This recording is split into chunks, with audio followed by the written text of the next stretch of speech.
As the first flurries of December snow began to fall, the excitement for our annual Christmas getaway was palpable. I, Ethan, along with my friends David, Jenna, Lily, and Chris, had planned a retreat to an isolated cabin in the woods of upstate New York. It was our tradition, a way to escape the city's chaos and celebrate our friendship. Little did we know, this year's celebration would turn into a harrowing nightmare. The cabin, nestled among snow-laden pines, was picturesque, the very essence of a winter wonderland. We settled in quickly, stoking the fire and decorating the modest Christmas tree we found in the loft. The first evening was filled with laughter, shared stories, and the warmth of companionship. However, as night deepened, a sense of unease began to creep into my consciousness. The woods outside seemed unnaturally still, the usual sounds of wildlife eerily absent. I shrugged it off as city-dweller paranoia, but the feeling lingered, a whispering warning in the back of my mind. The following morning, we awoke to a world transformed. A heavy snowstorm had blanketed everything in a thick layer of white, the cabin now cut off from the outside world. It was both awe-inspiring and slightly unsettling. David, ever the adventurer, suggested we explore the woods, eager to make the most of the winter landscape. Reluctantly, I agreed, along with Jenna and Lily, while Chris opted to stay behind, nursing a mild cold. Bundled in our warmest gear, we set out, our boots crunching in the pristine snow. The forest was beautiful but disorienting in its wintry guise, the familiar paths now hidden beneath the snow. As we ventured deeper, an inexplicable sense of dread began to gnaw at me. I couldn't shake the feeling that we were being watched, that something in the woods was tracking our every move. "Guys, maybe we should head back," I suggested, my voice barely above a whisper. David chuckled. "Scared of a little snow, Ethan?" It wasn't the snow that scared me, though. It was the oppressive silence, the sense that we had intruded upon something ancient and unforgiving. Before we could decide on our next move, a piercing scream shattered the stillness. We froze, the sound echoing through the trees. It was Jenna's voice. "Jenna!" I yelled, panic setting in. We turned to find her, but she was nowhere in sight. Frantically, we searched the immediate area, calling her name, but the only response was the mocking echo of our own voices. Jenna had vanished, leaving no trace in the freshly fallen snow. The gravity of our situation set in. We were lost, one of us missing, and a growing storm threatened to worsen. We needed to find shelter and fast. Stumbling through the blinding snow, we sought refuge, our calls for Jenna growing more desperate. It was then we stumbled upon an old, abandoned church, its steeple peeking out from the surrounding trees. The church was a sanctuary from the storm, its doors creaking open to reveal a dusty, forgotten interior. We huddled inside, catching our breath, the sense of danger momentarily abated. As we pondered our next move, a chilling realization dawned on me. There were footprints leading to the church, footprints that weren't ours. Someone, or something, had been here before us. The sanctuary we had found quickly turned into a trap. The doors refused to budge, as if sealed by an unseen force. We were trapped, isolated, with a missing friend and a growing sense of dread. Hours passed, the daylight waning, plunging the church into darkness. We clung together, jumping at every creak and groan of the old structure. Then, a new sound broke the silence, a soft, haunting melody, like a child's lullaby, emanating from the church's depths. Compelled by a mix of fear and curiosity, David decided to investigate, promising to return quickly. But as the minutes stretched into hours, he did not return. The melody continued, a siren song that beckoned us deeper into the darkness. Lily, unable to bear the waiting, ventured into the shadows to find David. I pleaded with her to stay, but she was resolute. Left alone, my fear escalated into terror. The melody grew louder, a hypnotic tune that seemed to seep into my very soul. Then, as suddenly as it had started, the melody stopped. The silence was suffocating, a tangible presence that filled the church. I was alone, my friends vanished, the weight of their absence a crushing burden. Determined to find them, I ventured into the darkness, my flashlight casting eerie shadows on the church's ancient walls. The building seemed to twist and turn, a labyrinthine maze that defied logic. In the church's heart, I found them, David, Lily, and Jenna, standing in a trance-like state around an old altar, their eyes vacant. And behind them, a figure cloaked in shadow, its form barely human. I screamed, a primal sound of fear and despair. The figure turned towards me, its eyes glowing with malevolence. I ran, my only thought to escape the nightmare that had ensnared my friends. I burst through the church doors, which opened as if by their own volition, and ran through the storm, not stopping until I reached the cabin. Chris was waiting, his relief turning to horror as I recounted the night's events. We barricaded ourselves in the cabin, waiting out the night in terror. At dawn, we ventured back to the church, but it was gone, as if it had never existed. There was no sign of David, Lily, or Jenna, only their footprints leading to an empty clearing. The authorities were called, a search party organized, but my friends were never found. They had vanished, leaving behind a mystery that would haunt me for the rest of my life. I left Willow Creek soon after, the memories too painful to bear. The laughter and joy of that Thanksgiving sleepover were replaced by the echoing melody of that night, a lullaby of loss and despair. The disappearance of my friends remained an unsolved mystery, a tale whispered in hushed tones around town.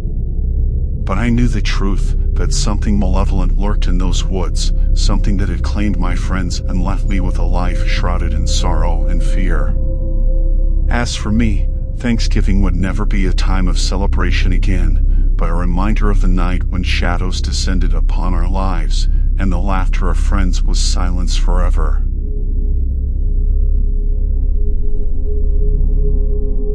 I live in a small, close-knit community where everyone knows each other.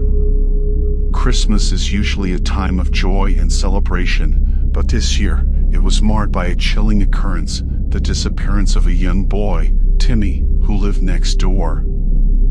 I'm Mrs. Aldrich, and this is the haunting tale that unfolded one cold December night.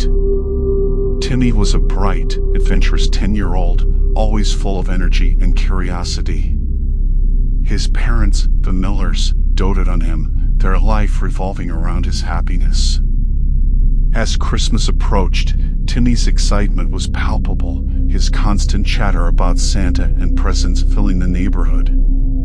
A week before Christmas, a series of kidnappings had shaken our community. Children were vanishing without a trace, leaving behind distraught families and a palpable sense of fear.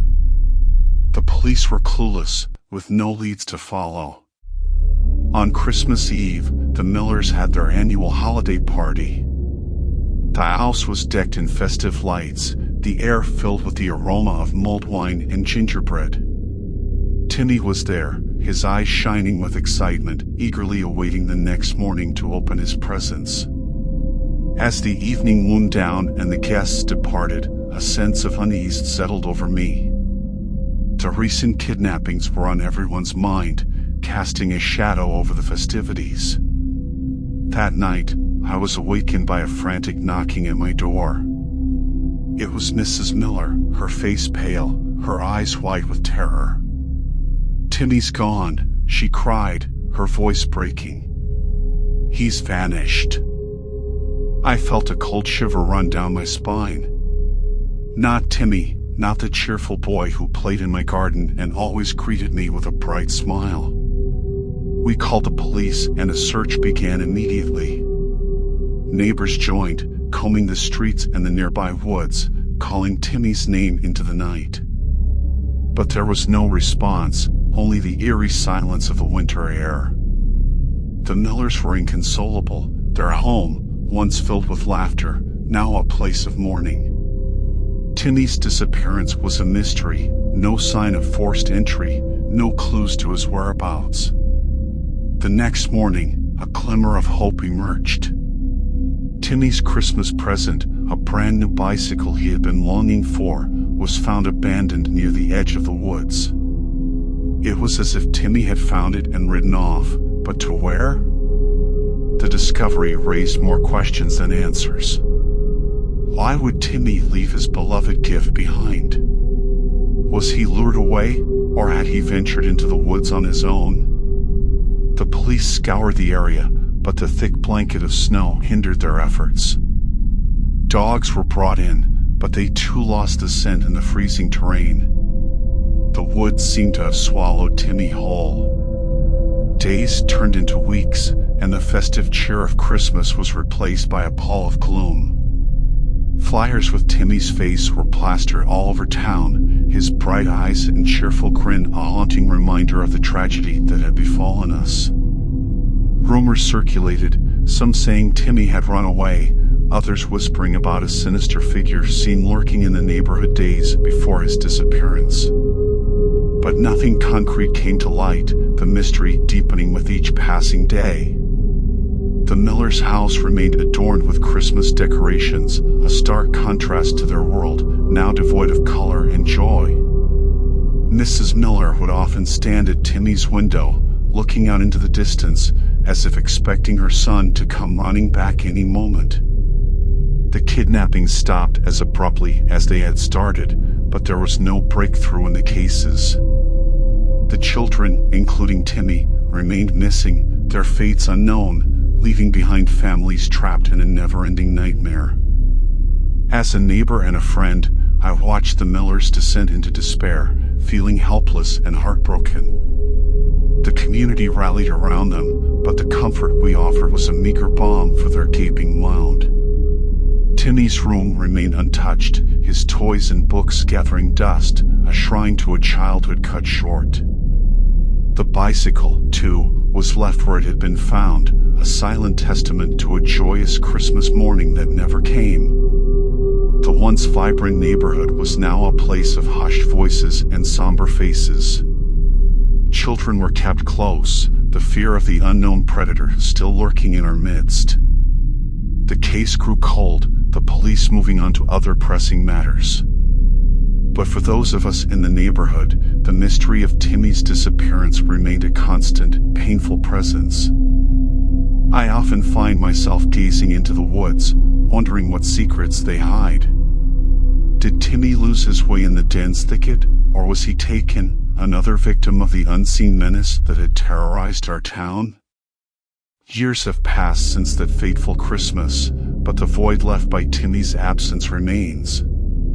His parents never recovered, their lives forever marked by the tragedy.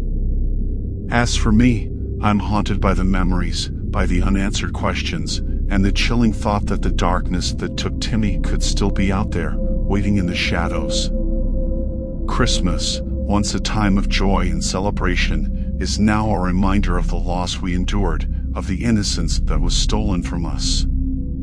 And in the stillness of the winter nights, I can't help but listen for the sound of a child's laughter, a sound that never comes, lost in the frozen shadows of that long-ago Christmas Eve.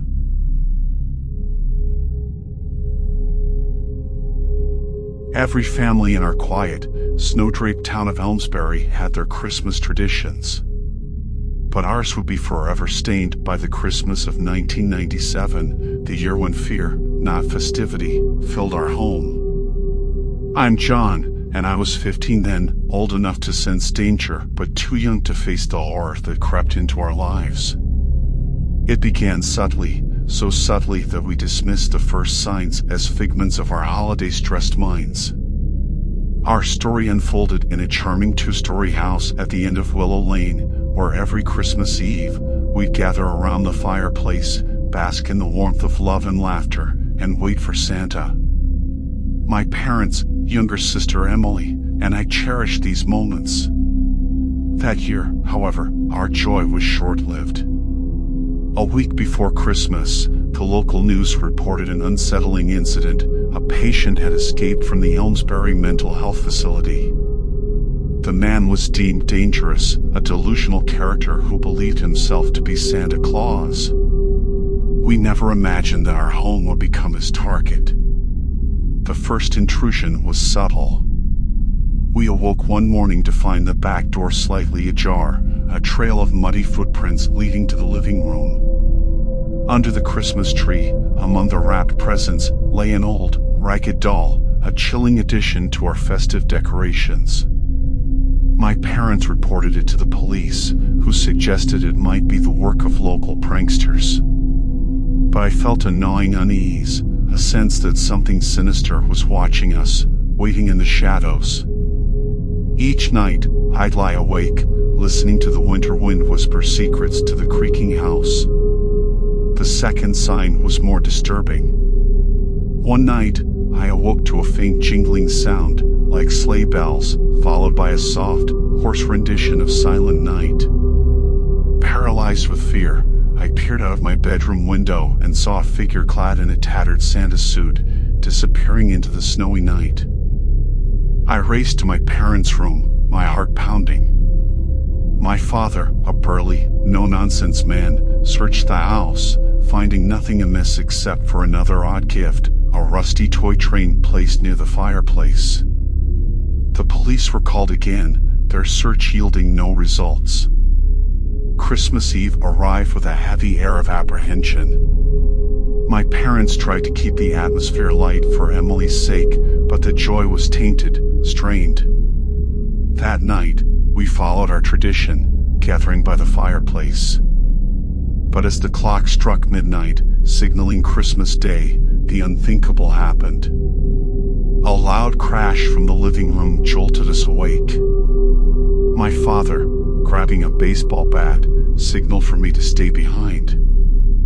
I hesitated, torn between fear and the need to protect my family. Emily clung to my mother, her eyes wide with terror. Creeping downstairs, we were met with a scene of chaos. The Christmas tree was toppled, ornaments shattered. And there, standing amidst the wreckage, was the escaped patient, the self-proclaimed Santa, his eyes wild, a demented grin stretching across his unshaven face. "Santa has come," he crooned, his voice a sinister whisper. My father lunged at him, swinging the bat with all his might. A struggle ensued, a violent dance of desperation and madness. I jumped in, helping my father, my fists fueled by adrenaline and fear. In the chaos, Emily screamed, the sound piercing the night. The intruder, distracted, pushed me aside and made a dash for the door.